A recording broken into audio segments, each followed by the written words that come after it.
missions agency. That's my main gig I do. And what we do is we organize missions trips for churches and go overseas. Our main focus is church planting.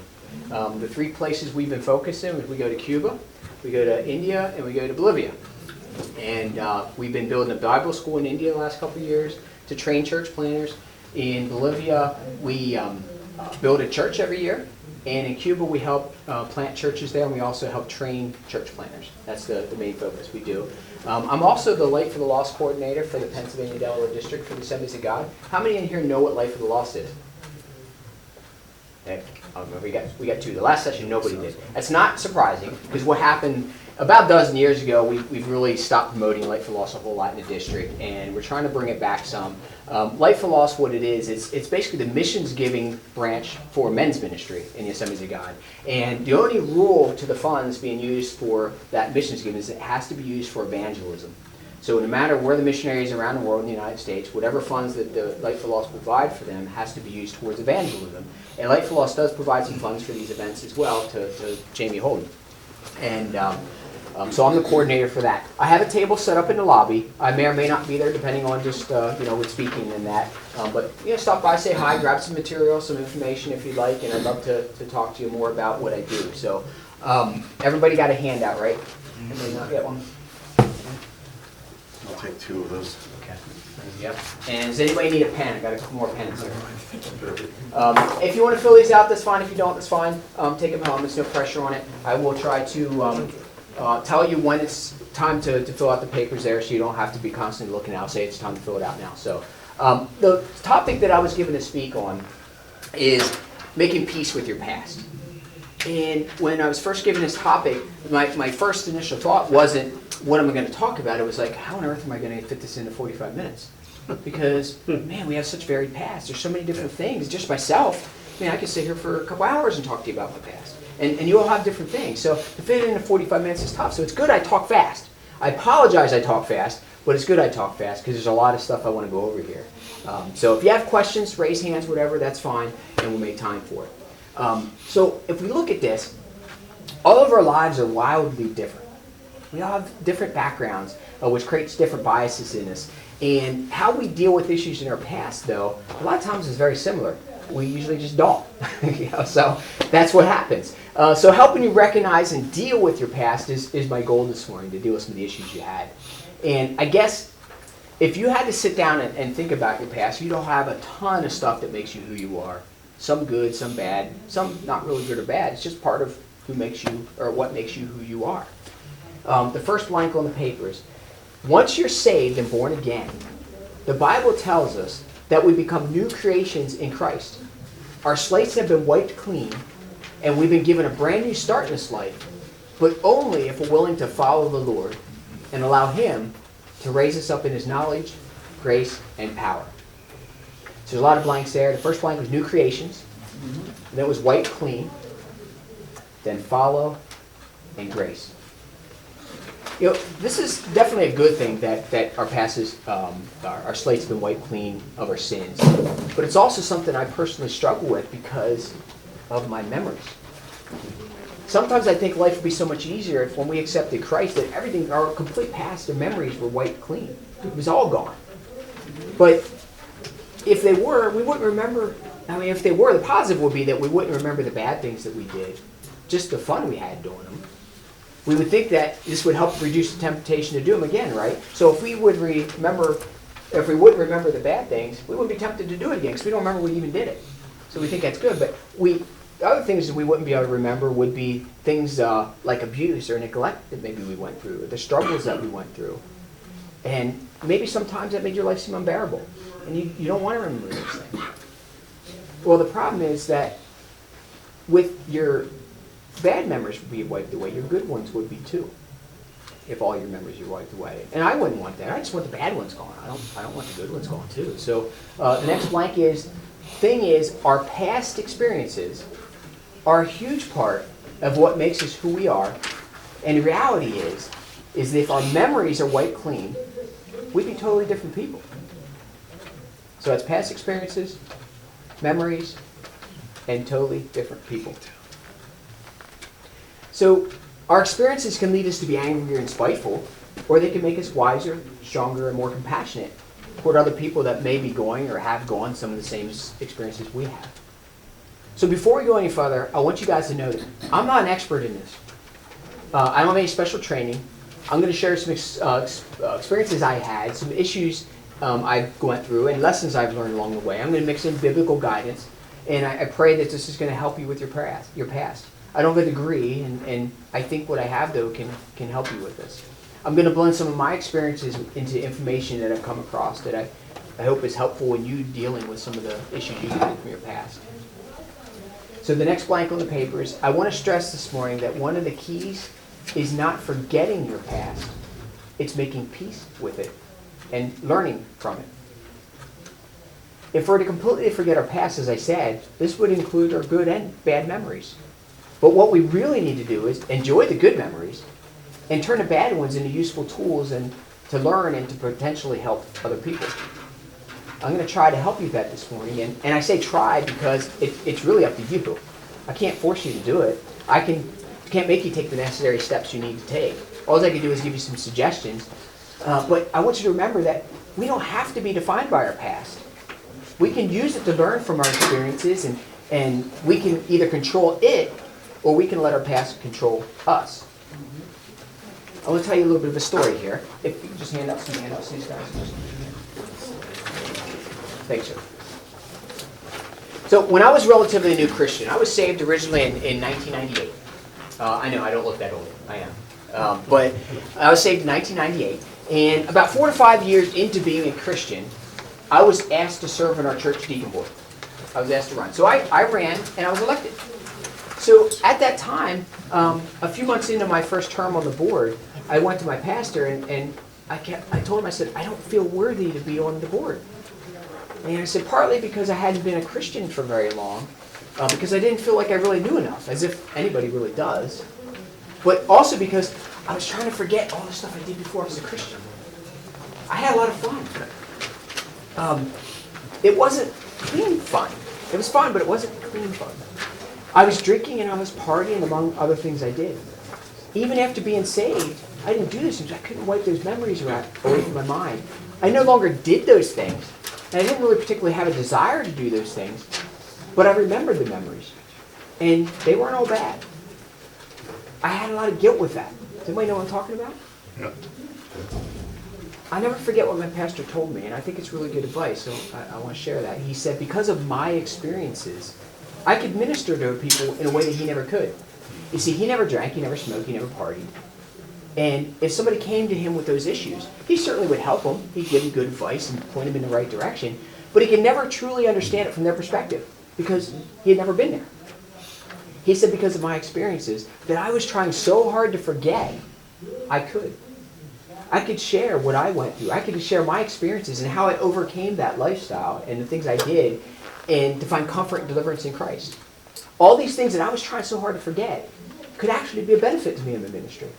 So in reality, maybe it wasn't so bad that I remember those things. It's just the manner in which I remembered them and used them. So that's one key this morning here. We don't necessarily want to forget what we've been through. We just need to control it and how we remember those things and how we use them. You know, I could end a session right here.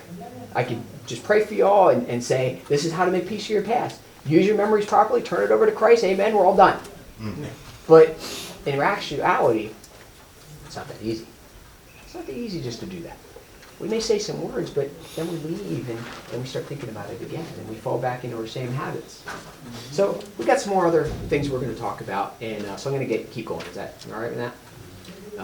You have a choice. So we're going to pray at the end for God to help you with the issues you may be dealing with in your past and help you with turning it over to Christ. But also going to give you some practical advice with this. So we're going to look at some people who could have allowed their past to define their future or their present, but they didn't. And we're going to start with Joseph. We're not going to go through the whole story of Joseph, sake of time. But I'm just going to pick it up when his brothers came to Egypt looking for grain.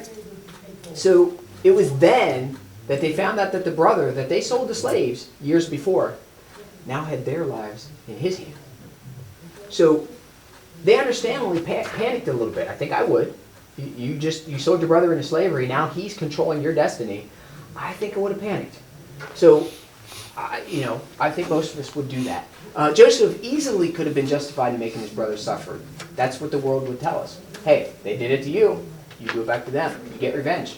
And in reality, most people would say they got what they deserved, right? They made their bed and lie in it. There's all kinds of different phrases you could use in that. Years before, they debated whether to kill him, but they just sold him to slavery because they wanted him to suffer because of their hatred and jealousy for him. Joseph could have held on to that. He could have made them suffer for what they did, but he didn't, because he long ago turned it over to God and held no ill will for them. So he helped them. You probably have heard the saying, what Satan intended for harm, Christ used for good, or something similar to that. There's a little different wording sometimes. This actual phrase is from this story in Genesis. So the next blank in your paper, Genesis 50:20, is where Joseph says to his brothers, you intended to harm me, but God intended it for good. While his brothers tried to get rid of Joseph and cause him harm, God used their own negative actions later to save them and many others at that time. Joseph recognized this and chose to honor God in God's intention, not what the world would say his brothers deserved. This verse means that even though we may go through hard times or bad experiences, God can and often does use them for good, even when we don't see it at the time, maybe not for a long time afterwards. I also want you to notice that in this verse, Genesis 50:20, the wording doesn't attribute the harm to Satan, although we generally include his name there. We say what Satan intended for harm. It doesn't say that. It actually doesn't have his name in there. And I think it's important to recognize that, because we use this and we assign blame for a poor decision or action that we make to Satan, when in reality it was our decision. We did it. We need to take ownership of our decisions and the things we do, not just pass the buck to somebody else. So I want to bring it out too. Another similar verse we often hear during times of trouble is Romans 8:28. Next thing in your paper. And we know that in all things God works for the good of those who love him and who have been called according to his purpose. Again, this verse is often misapplied, and it's used in situations where people say that God works everything for the good of everyone. It's not what it says. Let's read it again. We're gonna listen. I want you to listen to what it says. It says, and we know that in all things God works for the good for those who love him and who have been called according to his purposes. Purpose. First off, we've all been called to something by God, whether we recognize it or not. So it can potentially apply to all of us. We get that out of the way. But recognize that he's not saying that this is not saying that God will make everything good. It says that God works for good. It also doesn't say it's for everyone. It says it's for those who love him and have been called by him. So it's potentially for everybody, but we need to love him. We need to recognize that call, and then God will work good. So it can be a source of great comfort and encouragement when we must endure or have endured suffering, but it must be used in a proper context. It's not a catch-all for whenever something goes wrong in our lives, which is how it usually works. Something happens to somebody says, God works all things to good. That's a misapplication. Interpreted correctly, we can have comfort in knowing that God is working for us and not against us if we love him. Even during times of difficulty, if we put our faith and trust in him, God's working for our good. And that's a comforting thing. Next, we're going to talk about David. David certainly could have held on to things from his past. As a boy, he was anointed the next king. He could have let that go to his head. He could have went around everybody and basically used that to his advantage. I'm going to be the king. I'm going to be the king. But he didn't do that. He remained humble as a child. He remained faithful even when his son Absalom and King Saul were chasing him around, threatening to kill him. David stayed true to God even during these difficult times. And I like the example of David, particularly with this lesson about making peace with your past, because with insight to the extreme stress that David went through from the Bible itself, but also from other portions of the Bible, like the Psalms, that many Psalms that David had written. So we're going to look at Psalm 4. I'm going to read a portion of it here for you. It's not on the papers, but I'm going to read it. Lord my God, I take refuge in you. Save and deliver me from all who pursue me, or they will tear me apart like a lion and rip me to pieces with no one to rescue me. Pretty stressful. Lord my God, if I have done this and there's guilt on my hands, if I've repaid my ally with evil or without cause have robbed my foe, then let my enemy pursue and overtake me. Let him trample my life to the ground and make me sleep in the dust. Arise, Lord, in your anger. Rise up against the rage of my enemies. Awake, my God, decree justice. Let the assembled peoples gather around you.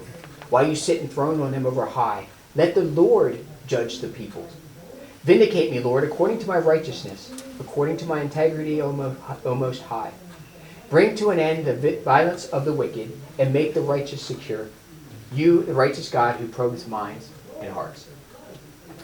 David's being accused of a lot of things. He's being treated unfairly. But instead of taking matters into his own hand, in verse 8, he turns it over to the Lord. And he says, let the Lord judge the people. I imagine none of you have ever had people chasing you around trying to kill you. Or maybe you did.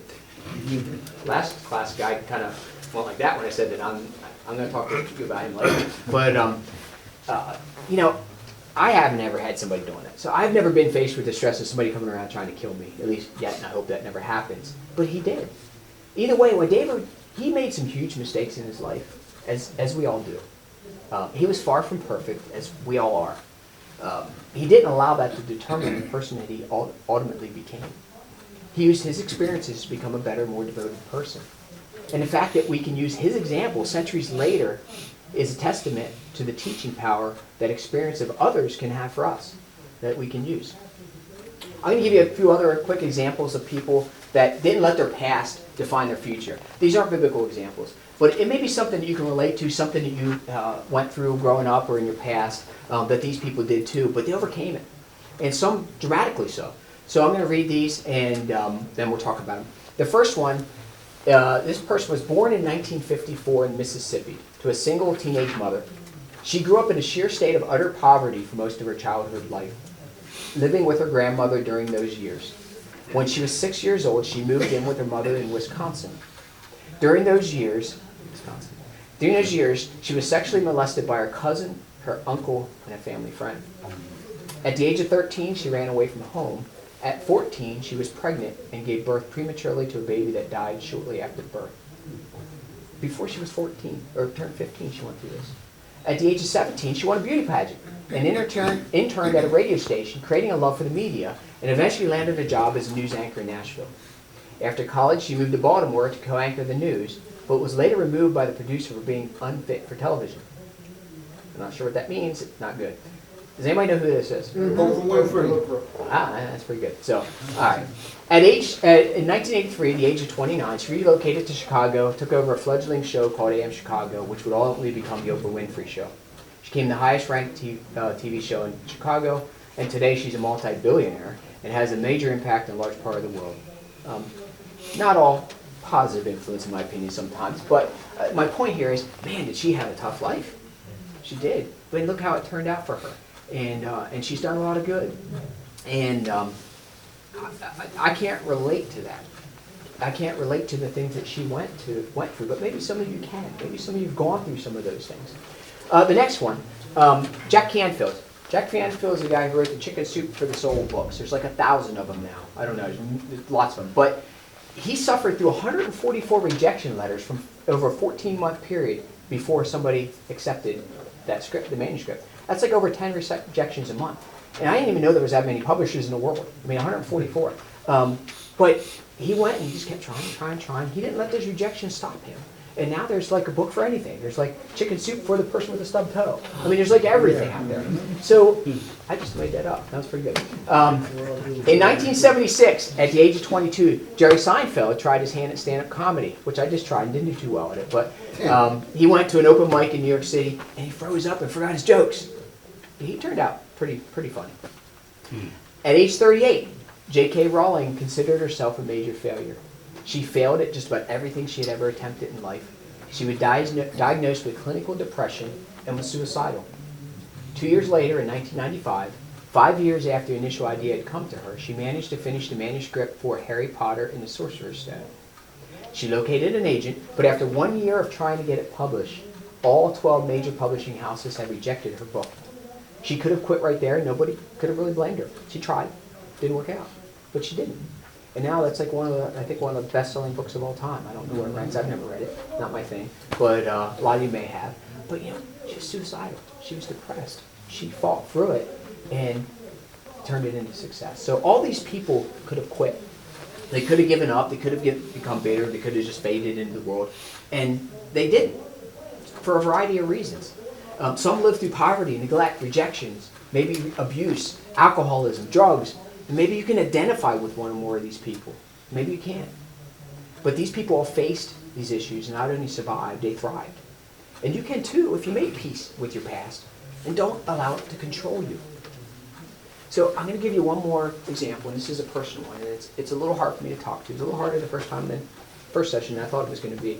But a few years back, I started an inappropriate relationship with an ex-girlfriend through Facebook. A few years back.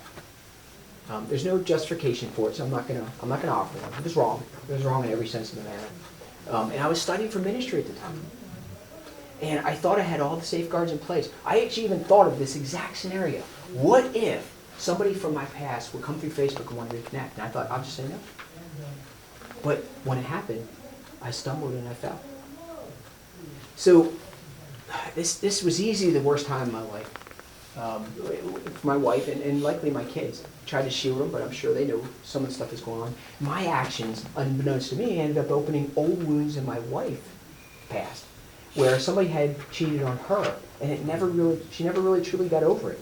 So what I did now affected something from years ago that was long before me.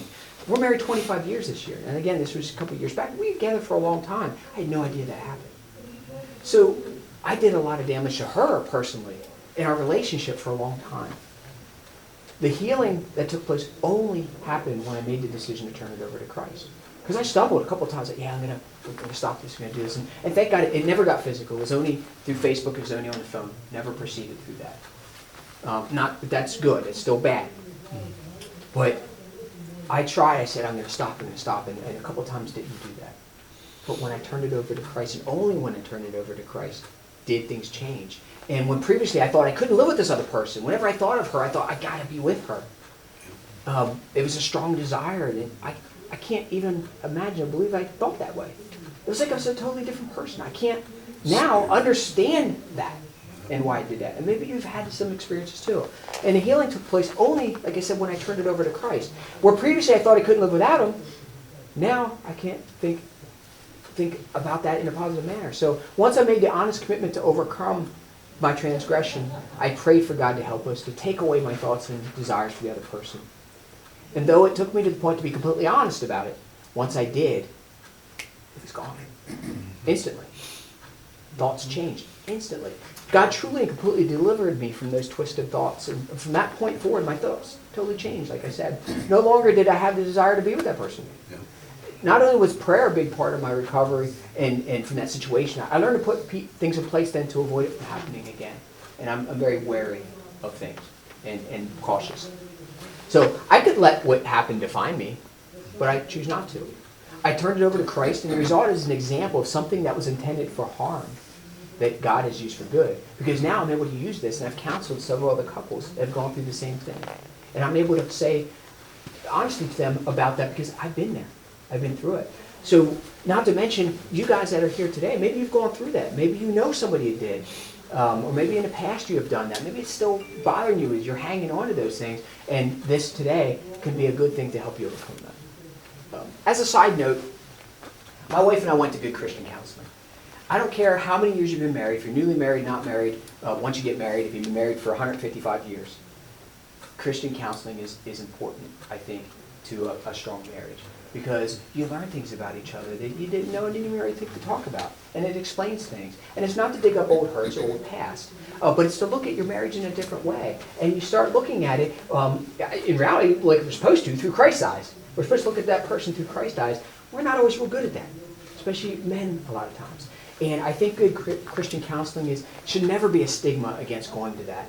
It's a strengthening tool that I think should be used for everybody. And basically, from my wife and I going through it, our marriage is stronger than it ever has been, even long before the incident took place. All right, I'm going to shift gears a bit. That was a little ahead. I'm going to ask you a question. If you know the answer, raise your hand. Don't shout it out. What TV character once scored 4 touchdowns in a high school football game? I said raise your hand. That's right. Al Bundy. All right, how about people know Al Bundy, Married with Children? All right, I know it's not a Christian TV show. This is a church event, I understand. But I have a point here. So, Al Bundy, how do we know he once scored 4 touchdowns in a football game? Because he kept telling us. Like, every couple shows, somehow, some way, it got brought up that he scored 4 touchdowns in a high school football game. He even had his jersey or his jacket and stuff he'd wear. He was mentioned in a lot of episodes because Al was living in his past.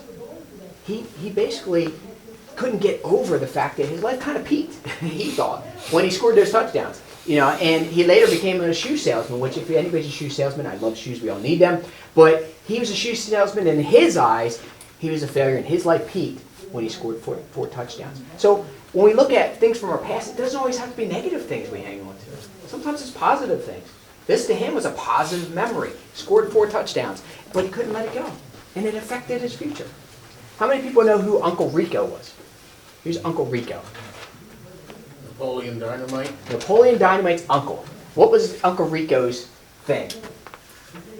I don't really remember that. Oh yeah, football. Football. That's right. He thought he should be an NFL quarterback. Okay, and it was a joke. It was a funny movie and stuff like that. Whether it was kind of one of these things you liked the movie or you hated it. I thought it was funny. Uncle Rico lived in his past. He thought if he get one more chance, he could show that he had what it took to make the big time. I'm not sure he really ever had that, to be honest. But he would go around and he was videoing him, taping himself, like throwing balls and stuff like that. It was kind of funny, but he was stuck in the past from memories he had. So, all right. So here's a question I have for you guys, and I obviously don't want you to answer this out loud. What's it for you? What have you done or have had done to you that you can't let go of? Something probably just popped into your mind. Maybe multiple things. But this doesn't have to be a sports highlight or a life event. It could be a person or something you did, good or bad, that you just have to let go of. You've been hanging on to this thing. And it's maybe nobody else even knows about this thing. What is it from your past that's controlling your present and is well on its way to controlling your future? I don't know the details of how all the people I talked about earlier managed to make it through what they did. I'm sure we could do research and we could figure that out. I know what Joseph and David did, but I don't know what Oprah and the other people did. But they made it overcome. They overcame their struggles, and you can too. And that's what we want to talk about here as we for the rest of the session. So pretty much all of us, we try to think of someone from our past, either good or bad, that we've never forgotten. It doesn't necessarily have to be a bad thing, but it could be. Some memories are just memories, but some of them could be things we hang on to. So I want to tell you that I, like Al Bundy, once scored 4 touchdowns in high school football. That's true. Now, it was a JV game. The other team was horrible, and it wasn't that hard. So we won by a lot. Yeah. But at the same time, it's a good memory I have. But I don't let it control me. Until today, actually, I don't think I've ever really brought it up since high school. So, and this is the second time today. And I'll probably never bring it up again unless I do this lesson. But I don't let it control my thoughts. Although it's a good, positive memory I have. And you all have them too. It was a good day. So, as I mentioned, though, I also almost left my wife. While this is something that could have negatively affected our lives forever, and it did for a while, it no longer does. With the help of Christ, I've taken control over it, and I control how the memory is used. The memory doesn't control me. Here's a quote I found on the internet, and I can't find out who said it, but I don't want to take credit for it. They said, to get over the past, you have to first accept that the past is over. No matter how many times you try to revisit it, analyze it, regret it, or sweat it, it's over. It can't hurt you no more. I like this quote, but I think we need to add to it, unless you let it, because it's your decision. The issue for most of us, though, is that we let it. We let things that happened in our past continue to hurt us or control us, even though they aren't there anymore. While we can, we should learn from our past, but we don't have to let it control us. Consider the Apostle Peter. If he let all the boneheaded things he did and say affect his future or continue after Jesus was crucified, he would have never became the strong leader that the early church needed. So, how do we move on and make peace with our past? We've talked about turning it over to Christ. And if you could just make that decision and do it, that's great. Hey, Christ, it's yours. I'm turning it over. I'm not going to worry about it anymore. But we struggle with that. We do. Again, we kind of bring it up. We rehash it. So I want to give you some more practical steps how we can all help, or we can help that. So in order to make peace with your past, when we go back to your papers again, you need to first step back and examine your life. So in order to address your past, you need to recognize the issues from your past that occurred that are currently affecting your present. So this is not an exercise just to bring up hurts that you've long forgotten. It's just an acknowledgement of what those issues are. You can look at past events through more mature eyes. It's when you do that, you can often see things differently. Something that bothered you when you were 12 certainly should not bother you now. Somebody broke up with you or something. But, we can look at things through mature eyes. You also need to acknowledge that things that may have happened many years ago can affect how we are as adults. I don't say it's to excuse behavior, but to possibly explain it. So you look at classic psychiatry. Classic psychiatry looks to balance actions with blame. So if you do something wrong, it has to be blamed or balanced with something from your past. Now, I'm not a doctor, and I'm not trying to challenge their techniques, but the counselor my wife and I went to did it differently. We looked at things from our past to explain why we do the things we do, not to place the blame. So for example, I grew up in a home that didn't have a lot of public display of affection. We didn't hug very much. I never saw my parents really hug very much. There wasn't a lot of I love yous. And guess what? I'm the same way. Imagine that. Some of you may be the same. So here I go, and in God's sense of humor, he has me marry a woman who loves public displays of affection. So she wants to hug all the time, and she wants to hold hands. And when she'd reach out to hold my hand, my natural reaction is, so to her, when I would not want to hold her hand, she thought I was turning her away. I was rejecting her. And because I wasn't a love you romantic type of guy, it really created a little bit of friction in our marriage because of our upbringing. So when we went through Christian counseling, the Christian counselor, we talked about our past. What kind of home did you have? And those are the type of things that the counselor drew out. That we weren't a very verbal family with love. We weren't a physical family with love. And it explained, not excused, explained why I am how I am. My wife explained to her family, they hugged all the time. They said they love you all the time. So now we can see each other from a different viewpoint. And we can see why it's not that I don't love you. I'm just not comfortable holding hands. It's just not who I am. And what that resulted is, it was a freeing conversation for both of us. Now we understood that. And that's, again, what counseling can do for you, and it's what it did for us. So when we look at our past, we look at our past in a manner to explain why we are the way we are. So it doesn't leave me off the hook, though. Just because my wife now knows I don't like to hold hands, I now also know that she does like to hold hands, and I have to sometimes be intentional to hold her hand. So 5 Love Languages, if you haven't read that book, that delves into that too. So I know that she likes physical touch. I know she likes her hand held. So sometimes I just need to do it. And not do it like, I have to do it like I really want to do it. It can be hard sometimes, but I do. She also needs to understand that she doesn't have to hold my hand every time, because sometimes it's okay not to hold hands. So it created a new level of a relationship because we looked at our past and looked at what made us the people that we are. So I know that's a simple kind of exercise when you look at it, but for some it may be eye-opening. Maybe you've never done that before. I know it was for me to look at those things. And you look at it back and we're like, duh, of course that's why I don't like to hold hands. But you don't, unless somebody kind of walks you through, sometimes you don't think about it. It certainly started us on a journey to a better relationship. Beyond even the other issues that we had, this made our marriage stronger now than it ever was. So I want you to think back and look back on your life. You don't have to do it here today. You can make a note. You can do it later, anytime. Can you see now why maybe you do certain things that you do because of how you were raised or what you went through? They say a lot of times people that grew up in the Great Depression don't throw anything away. It affected them to the point where they almost are hoarders, where they just keep everything because they're so afraid that they're going to lose stuff. Their past affected their future. So if you look at your relationships, what happened to those that are currently stressed or maybe ended badly? Often in just recognizing why we do the things we do is an important step in fixing those relationships. And when we recognize why we do something, we can work on changing our actions and attitudes. But it takes intentionality. You have to be intentional. It's not going to just happen. You have to make it happen. It's not going to just, boom, fixed. Next thing on your paper. Explore and process your feelings about your past. So this kind of goes hand in hand with the last point. Does the past deserve the control you've been given it? Probably not. Be honest with yourself about whatever the issue is. Was it your fault or was it somebody else's? Regardless, like the quote from the video, the past is over. You can't revisit it. You can revisit it in your mind, but you can't in reality. So why do it? Unless it is to learn from it and move forward. Next thing, surrender to past events and accept their effects on your life. Your past is a big part of who you are today, but it doesn't have to determine your future.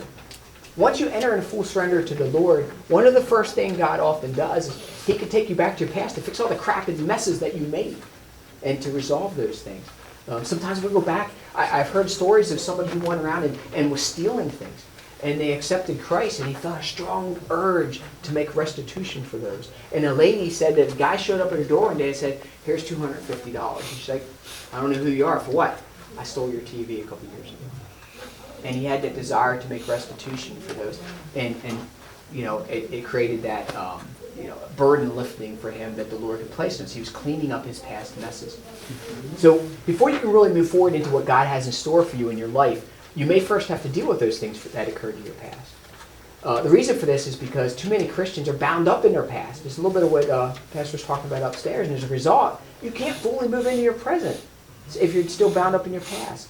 Before you can really start to move forward in your future with the Lord, you first have to learn how to let your past fully go and turn it over to Him. So, again, what issues have been controlling you? If you look back and you see how maybe something from your past is that you've never let go of or resolved, maybe affecting you now as an adult. I have an illustration to show you, to further show you how a past can affect our future. I need 2 volunteers. One in this chair, one in this chair. It's easy, trust me. You don't really have to do anything but sit. See? Now, if I said it was hard, he wouldn't get up, would you? That's because he's a Yankees fan. So, anyway. All right. So, I want you to imagine that you two have an unresolved issue. Okay? Initially, your relationship, when you first got to know each other, times were good. Your communication was good. You know, it was little or no issues between you. But over time, as things went on, things started showing up.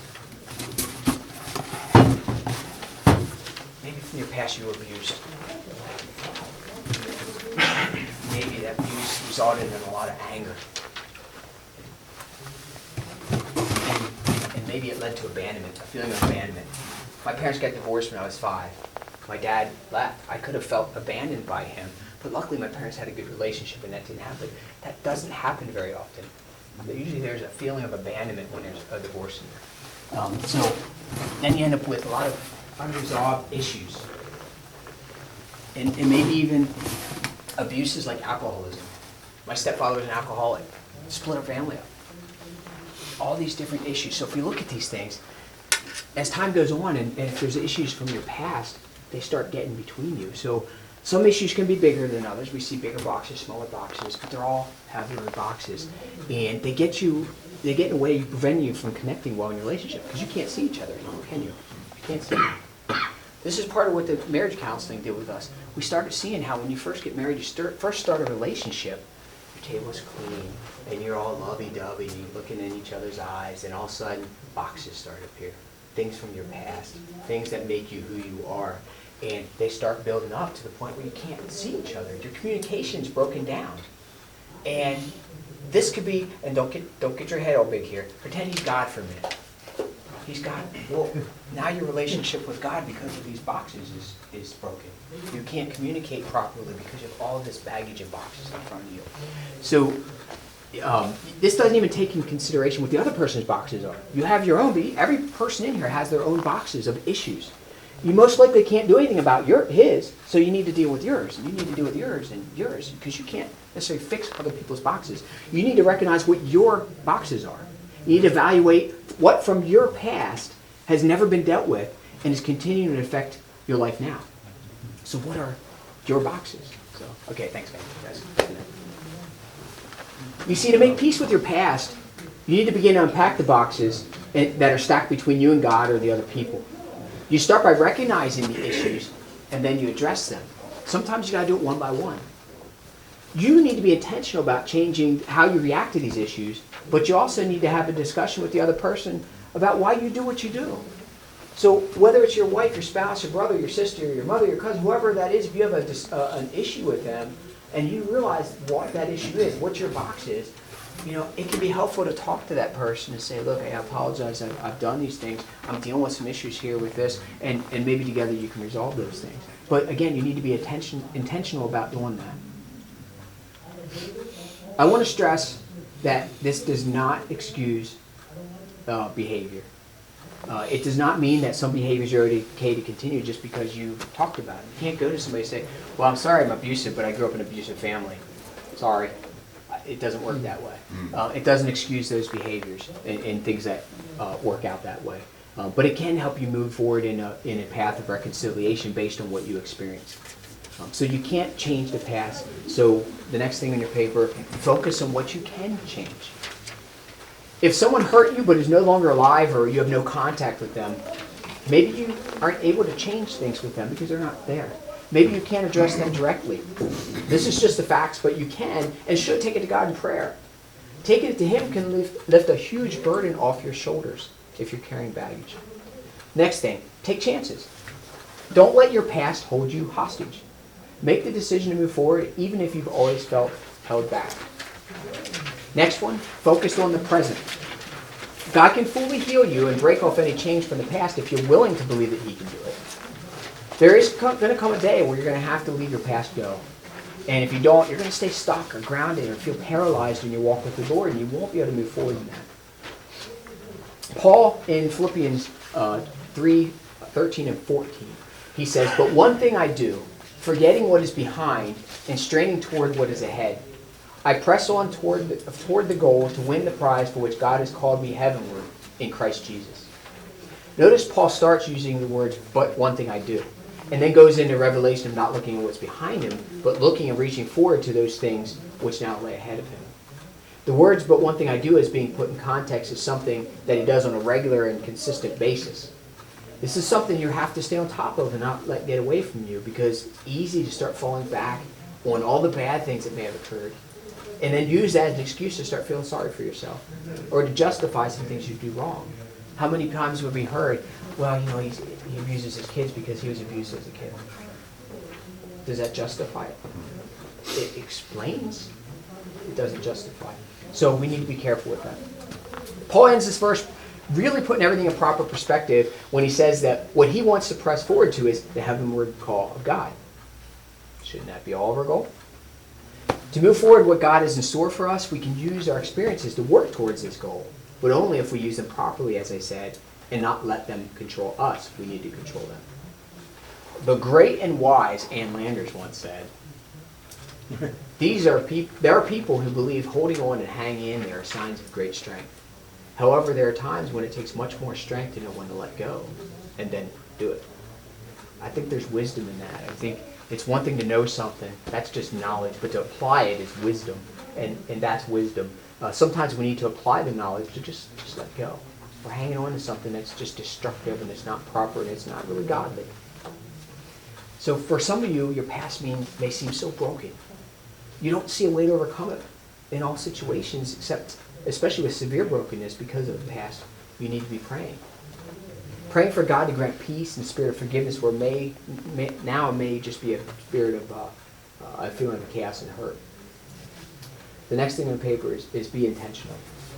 You've heard this several times now, but one of the biggest takeaways I want you to have today is the idea of intentionality. If you want to make peace with your past, you must be intentional to do it. Again, it's not going to just happen. I'm telling you right now, this isn't easy. Sometimes the issues are huge, and what you may be facing, it seems like it's insurmountable. Your actions or lack of actions may have caused a huge problem with somebody or something, but you need to start somewhere. It's not something that comes automatically for most people, like with the love you have with your kids or family members. When we are faced with conflict or persecution, we must be intentional and choose to love. While this is not always easy, this is the example set by Christ, not just with his words, but with his actions. Christ always defaulted to love.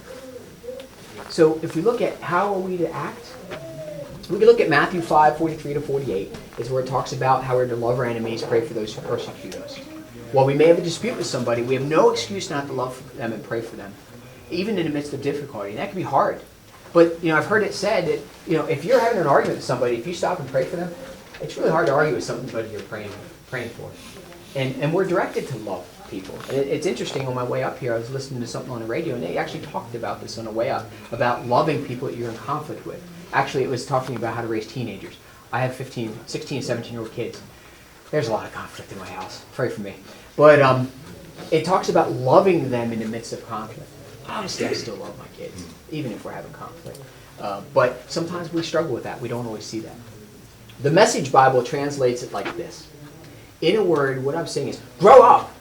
Your kingdom subjects now live like it. Live out your God-created identity. Live generously and graciously towards others the way God lives towards you.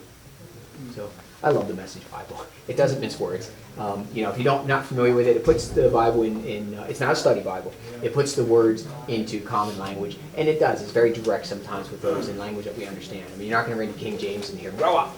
So, but like I said, it's not always easy. We think we can all understand what this, but I think we can all understand what this is saying. To put this into practice on a daily basis, though, we need Christ in our lives to help us. We need Him to be the focus of our life so that we can put aside issues that may be causing us pain and hurt. All right, some other questions to ask yourself. This is near the end of the paper there. What do we need? Who do we need to make peace with? What are you holding on to? And what do you need to let go? These are things that, I think, I ask you when you get home, reflect on these things. It may be a parent, a good friend, or a spouse hurt you. Maybe it was something you did. Either way, it takes action, and like I said, intentionality. I heard a friend of mine once said, change the cycle if no one else did it for you. You can write your own story. You don't need others to do it for you. Don't live in the past. Change the cycle. Pray for Christ to give you the strength, courage, and direction to take the steps needed to initiate peace. I'm trying to change the cycle in my family. I was not a touchy-feely PDA love guy. Not that I doubted my parents loved me, but they didn't display. I don't want my kids to ever have that doubt. I want to show them that I love them by my actions. I'm changing the cycle in my family. You can do that too. Next blank. Have you forgiven the one that hurt you? And yes, I said, have you forgiven them? A lot of times when we hold on to things like this, it affects our health. They've done studies that show how people's health are affected by things that have happened that they've not forgiven or asked for forgiveness. And if somebody hurt you for your own sake and your health, forgive them, even if they don't ask. It takes intentionality in Christ to do something like that. To forgive somebody maybe that hurt you deeply, that never asked for forgiveness.